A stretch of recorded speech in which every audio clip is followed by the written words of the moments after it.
Robert ബ്ലൈയുടെ the dead seal എന്നുള്ള വർക്കാണ് നമ്മൾ ഇന്ന് അനലൈസ് ചെയ്യാൻ പോകുന്നത്. റോബർട്ട് ബ്ലൈ ഒരു American poet, essayist and translated ആണ്. അദ്ദേഹത്തിന്റെ വർക്ക്സിനകത്ത് യൂണിവേഴ്സൽ തീംസ് നമുക്ക് കാണാൻ സാധിക്കുന്നു. And he's associated with deep imagery poetry. അതായത് അദ്ദേഹത്തിന്റെ കവിതകളിലൂടെ നമുക്ക് ഹ്യൂമൻ ഏലിനേഷൻ, ഹ്യൂമൻ ബീങ്സിന്റെ ഒറ്റപ്പെടൽ, ലോൺലിനെസ്, അവർ ഫേസ് ചെയ്യുന്ന സ്പിരിച്വൽ അവേക്കനിങ് ആൻഡ് ഹ്യൂമൻ ബീങ്സും നാച്ചുറൽ വേൾഡും തമ്മിലുള്ള ആ ഒരു റിലേഷൻഷിപ്പിനെ കുറിച്ച് നമുക്ക് അദ്ദേഹത്തിന്റെ വർക്ക്സിലൂടെ അറിയാൻ സാധിക്കുന്നു. മേജർ വർക്ക് എന്ന് പറയുന്നത് silence in the snowy field എന്നുള്ളതാണ്. അതൊരു എന്താ പറയുക, കുറച്ച് സ്പിരിച്വൽ അല്ലെങ്കിൽ ഒരു മെഡിറ്റേറ്റീവ് സ്റ്റൈലിലാണ് അദ്ദേഹം എഴുതിയിരിക്കുന്നത്. നേച്ചർ, മിത്തോളജി, എൻവയോൺമെന്റൽ കൺസേൺസ്, ഇത് ഇത്രയാണ് അദ്ദേഹത്തിന്റെ വർക്ക്സിനകത്ത് വരുന്ന തീംസ് എന്ന് പറയുന്നത്. നമുക്ക് പഠിക്കാനുള്ള ദ ഡെഡ് സീൽ എന്നുള്ളത് ഒരു ഫ്രീ വേർഡ്സ് പോവമാണ്. എന്ന് വെച്ചാൽ ആ കവിത വളരെ സ്വതന്ത്രമായി, അതായത് അതിന്റെ റൈമോ റിഥമോ അല്ലെങ്കിൽ മീറ്ററിലോ ഒന്നും റെസ്ട്രിക്ഷൻസ് വെക്കാതെ വളരെ ഫ്രീ ആയിട്ട് എഴുതി പോയേക്കുന്ന ഒരു കവിതയാണ് ദ ഡെഡ് സീൽ എന്ന് പറയുന്നത്. അതായത് ഒരു സ്പീക്കർ, അതായത് നമ്മുടെ പോയറ്റിലെ സ്പീക്കറും, നമ്മുടെ പോയറ്റ് അല്ലെങ്കിൽ ഈ കവിതയിലെ സ്പീക്കറും ബീച്ചിൽ അദ്ദേഹം ആ ഒരു സ്പീക്കർ കാണുന്ന ഒരു ഡൈയിങ് സീലും തമ്മിലുള്ളൊരു എൻകൗണ്ടർ ആണ് ഈ ഒരു ദ ഡെഡ് സീൽ എന്ന് പറയുന്നത്. അപ്പം ആദ്യം ഇതൊരു സിമ്പിൾ ഒബ്സർവേഷൻ ആയിട്ട് മാറുവാണ്. അതായത് when the speaker encounters a dying seal, അത് അവിചാരിതമായി കാണുന്നു. പിന്നീട് ഈ ഡെഡ് സീലിനെ കാണുമ്പോൾ നമ്മുടെ സ്പീക്കറിന് ഉണ്ടാകുന്ന ഒരു കൈൻഡ് ഓഫ് മെഡിറ്റേഷൻ, അതായത് വളരെ ഡീപ്പായിട്ടുള്ള ഒരു തിങ്കിങ്, അദ്ദേഹത്തിന്റെ മൈൻഡിനെ ഈ ഒരു കാഴ്ച ഉലയ്ക്കുന്നു. സ്പീക്കറിന്റെ മൈൻഡിനെ ഈ ഒരു കാഴ്ച ഉലയ്ക്കുകയാണ് ചെയ്യുന്നത്, അല്ലെങ്കിൽ ട്രാൻസ്ഫോം ചെയ്യുന്നു. സോ ഹ്യൂമൻ ബീങ്സിന്റെ ഗിൽട്ട്, എൻവയോൺമെന്റൽ ഡിസ്ട്രക്ഷൻ, എല്ലാ ലിവിങ് ബീങ്സും തമ്മിലുള്ള ഒരു ഇന്റർ കണക്റ്റഡ്നെസ് ആണ് ഈ ഒരു ഡെഡ് സീൽ കാണിക്കുന്നത്. സോ ആദ്യം ഒരു ഡെഡ് സീലിനെ കാണുന്നു, അതിനെ ഡിസ്ക്രൈബ് ചെയ്യുന്നു. പിന്നീട് വളരെ ഡീപ്പായിട്ടുള്ള കുറച്ച് ക്വസ്റ്റ്യൻസിലോട്ട് നമ്മുടെ സ്പീക്കർ നമ്മുടെ റീഡേഴ്സിനെ കൊണ്ടുപോവുകയാണ് ചെയ്യുന്നത്.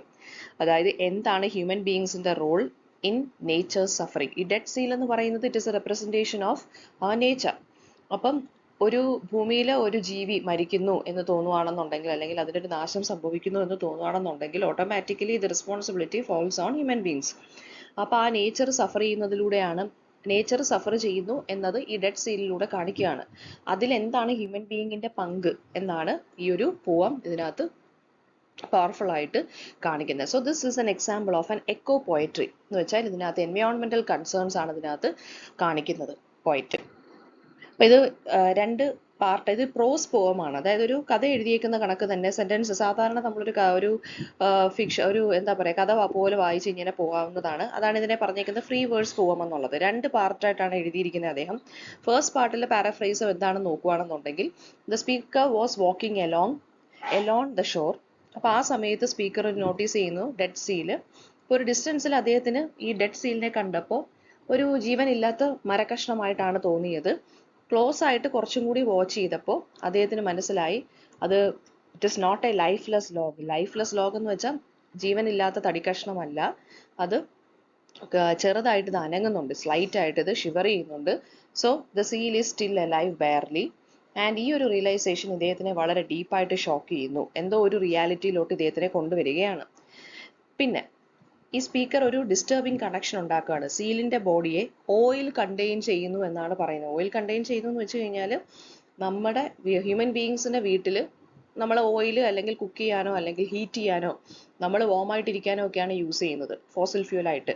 സോ അങ്ങനെ ഒരു ഡിസ്റ്റർബിങ് കണക്ഷൻ ഈ സീലിന്റെ ബോഡിയുമായിട്ട്, അല്ലെങ്കിൽ സീലിന്റെ ബോഡിയും ഓയിലുമായിട്ട് കമ്പയർ ചെയ്യുന്നുണ്ട്. എന്ന് വെച്ച് കഴിഞ്ഞാൽ ഈ ക്രീച്ചറിന്റെ സഫറിങ് കുറച്ച് കഴിയുമ്പോഴത്തേക്ക് ഇതൊരു ഫോസിൽ ഫ്യൂൽ ആയിട്ടൊക്കെ മാറിപ്പോവും, അഴുകും. അപ്പൊ ഇത് പിന്നീട് നമ്മൾ ഹ്യൂമൻ ബീങ്സ് എന്ത് ചെയ്യും, നമ്മൾ ഇതിനെ എന്തായിട്ട് നമുക്ക് വേണ്ടുന്ന കംഫർട്ടിന് വേണ്ടി നമ്മൾ ഇതിനെ യൂസ് ചെയ്യുന്നു കുറച്ച് വർഷം കൂടെ കഴിയുമ്പോൾ. സോ ഇവിടെ ക്രീച്ചറിന്റെ സഫറിങ്ങും ഹ്യൂമൻ ബീങ്സിന്റെ കംഫർട്ടുമാണ് ഇതിനകത്ത് ഇവിടെ കാണിച്ചിരിക്കുന്നത്. ആൻഡ് അടുത്തതിനകത്ത് പറയുന്നതെന്ന് വെച്ചാൽ പിന്നീട് സംഭവിക്കുന്നത്, ഇയാൾ ക്യൂരിയസ് ആകുന്നു, സിമ്പത്തറ്റിക് ആകുന്നു. ആര്? നമ്മുടെ speaker. And the speaker now touches the സീലിനെ തൊടുന്നു. അപ്പൊ ആ സീലിനെ തൊടുന്ന സമയത്ത് അത് റെസ്പോണ്ട് ചെയ്യുന്നത് എങ്ങനെയാണ്? വളരെ എനർജറ്റിക് ആയിട്ടും അത് തന്നെത്താനെ എണീക്കാൻ ശ്രമിക്കുന്നു. ആൻഡ് 3 പ്രാവശ്യം ഇത് കരയുന്നു. എന്നുവെച്ചാൽ നമ്മൾ കുട്ടികളുടെ കയ്യിലിരിക്കുന്ന ടോയ്സ് പോലെ, മെക്കാനിക്കൽ ടോയ്സ് പോലെ ഇത് 3 പ്രാവശ്യം കരയുകയാണ് ചെയ്യുന്നത്. ഈ സഡൻ മൂവ്മെന്റ് ഇദ്ദേഹത്തിനെ വെപ്രാളപ്പെടുത്തുകയാണ്, അല്ലെങ്കിൽ പേടിപ്പിക്കുകയാണ് ചെയ്യുന്നത്. ബിക്കോസ് ഇദ്ദേഹത്തിന് നല്ലോണം അറിയാം ഇത് ഡൈ ചെയ്യാൻ പോവുകയാണെന്നും, ആൻഡ് അതിന് വലിയ ഒരു ത്രെട്ട് അല്ല, ഒരു ഭീഷണി അല്ല എന്നും അറിയാമെങ്കിലും പെട്ടെന്നുള്ള ഇതിന്റെ മൂവ്മെന്റ് കണ്ട് ഇദ്ദേഹം അത്ഭുതപ്പെടുകയാണ് ചെയ്യുന്നത്. ഇപ്പൊ സീൽ എന്ത് ചെയ്യാണ്, വാട്ടറിലോട്ട് വെള്ളത്തിലോട്ട് സ്ട്രഗിൾ ചെയ്ത് പോകാൻ ശ്രമിക്കുവാണ്. അതിന്റെ ഹെഡ് ലിഫ്റ്റ് ചെയ്യുന്നു, സ്കൈയെ നോക്കുന്നു. ഈ ഒരു മൊമെന്റിൽ സ്പീക്കർ കാണുന്നതെന്ന് വെച്ചാൽ something human in its appearance. അതായത് ഒരു ഓൾഡ് വുമണിനെ പോലെ ഈ സീലിനെ കമ്പയർ ചെയ്യുവാണ്. പെട്ടെന്ന് ഇത് എങ്ങോട്ട് പോവുകയാണ്, ഇതിന് വെള്ളം വേണം ജീവിക്കണമെന്നുണ്ടെങ്കിൽ. സോ അത് പെട്ടെന്ന് തന്നെ വെള്ളത്തിലോട്ട് പോവുകയാണ് ഇദ്ദേഹം ടച്ച് ചെയ്തപ്പോൾ. വളരെ വൾണറബിൾ ആയിട്ടും എക്സ്പോസ്ഡ് ആയിട്ടും ഇരിക്കുവാണ്.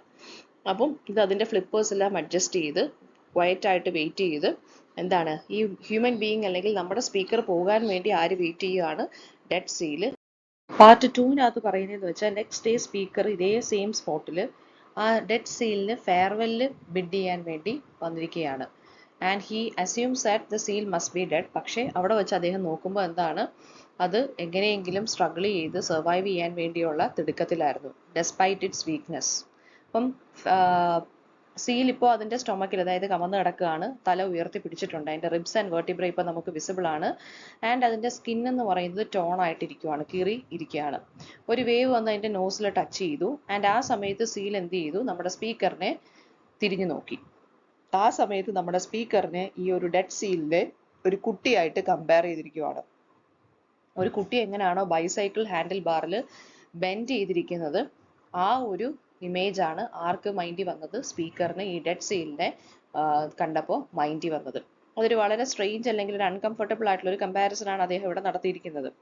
ഇനി സ്പീക്കർ എന്ത് ചെയ്യാണ്, സീലിനെ ഡയറക്റ്റ്ലി അഡ്രസ് ചെയ്യാണ് ബ്രദർ എന്നും പറഞ്ഞു. അതായത് ഒരു കണക്ഷൻ അദ്ദേഹത്തിന് ആ സമയത്ത്, ഒരു ഡീപ്പ് കണക്ഷൻ നമ്മുടെ സ്പീക്കറിന്റെ സീലിന്റെ അടുത്ത് ഫീൽ ചെയ്തു.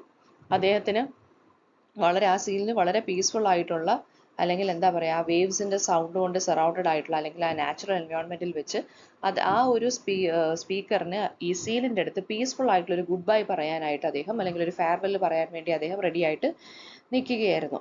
ആൻഡ് ഓൾസോ ഈ നമ്മുടെ സ്പീക്കർ ഹ്യൂമാനിറ്റി വെച്ച്, അല്ലെങ്കിൽ ഹ്യൂമാനിറ്റി കാരണം ഉണ്ടായ ഈ ഒരു സഫറിങ്, ഈ ആനിമലിനുണ്ടായ ഈ ഒരു സഫറിങ്ങിന് വേണ്ടി, സഫറിങ് കാരണമായതുകൊണ്ട് എന്ത് ചെയ്തു, ഫോർഗീവ്നെസ് ചോദിക്കുവാണ്.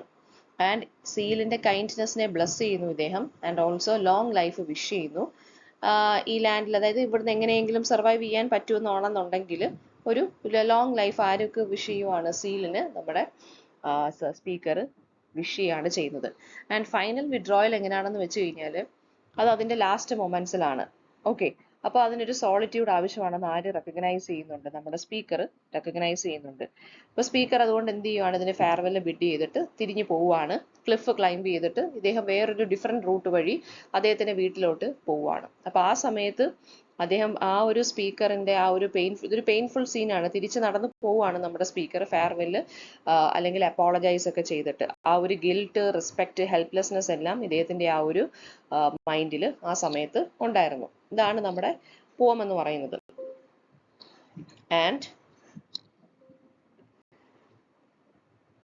ഈ പോയത്തിൽ വരുന്ന മേജർ തീംസ് എന്താണെന്ന് വെച്ചാൽ മാൻ വേഴ്സ് നേച്ചർ ആണ്. ഹ്യൂമൻ ബീയിങ്സ് എങ്ങനെയാണ് നേച്ചറിനെ അതിന്റെ റിസോഴ്സസിന് വേണ്ടി എങ്ങനെയാണ് എക്സ്പ്ലോയിറ്റ് ചെയ്യുന്നത് എന്നുള്ളതും, നേച്ചർ എങ്ങനെയാണ് ഇതിനെ സൈലന്റ്ലി ആൻഡ് ഇൻവിസിബിളി സഫർ ചെയ്യുന്നത്, അല്ലെങ്കിൽ നേച്ചറിന്റെ ബാക്കിയുള്ള എലമെന്റ്സ് എങ്ങനെയാണ് ലൈക്ക് ദ സീൽ അങ്ങനെയുള്ള ആനിമൽസ് അല്ലെങ്കിൽ ബേർഡ്സ് അല്ലെങ്കിൽ other living beings apart from human beings എങ്ങനെയാണ് സഫർ ചെയ്യുന്നത് സൈലന്റ്ലി എന്നുള്ളതാണ് ഇതിനകത്ത് കാണിച്ചിരിക്കുന്നത്.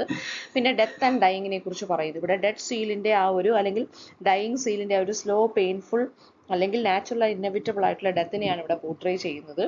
ഹ്യൂമൻ ബീയിങ്സിന്റെ ഗിൽറ്റിനെ കുറിച്ച് ഇവിടെ പറയുന്നു. Because they harm the environment and the other living beings. അപ്പോൾ ആ ഒരു ഗിൽറ്റ് അല്ലെങ്കിൽ റെസ്പോൺസിബിലിറ്റിയെ കുറിച്ച് പറയുന്നു.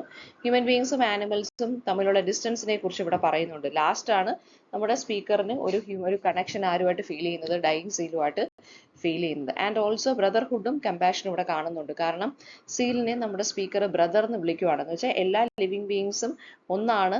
ആ ഒരു മോറൽ അവേക്കനിങ് ആണ് ഇതിനകത്ത് പറയുന്നത്. And as A climate narrative ഇതിനകത്ത് പറയുന്നത് വെച്ചാൽ എൻവയോൺമെന്റൽ സിഗ്നിഫിക്കൻസ് എന്താണെന്ന് ചോദിച്ചാൽ സീലിന്റെ ബോഡി ഇവിടെ റെപ്രസെന്റ് ചെയ്യുന്നത് ഓയിലിനെയാണ്.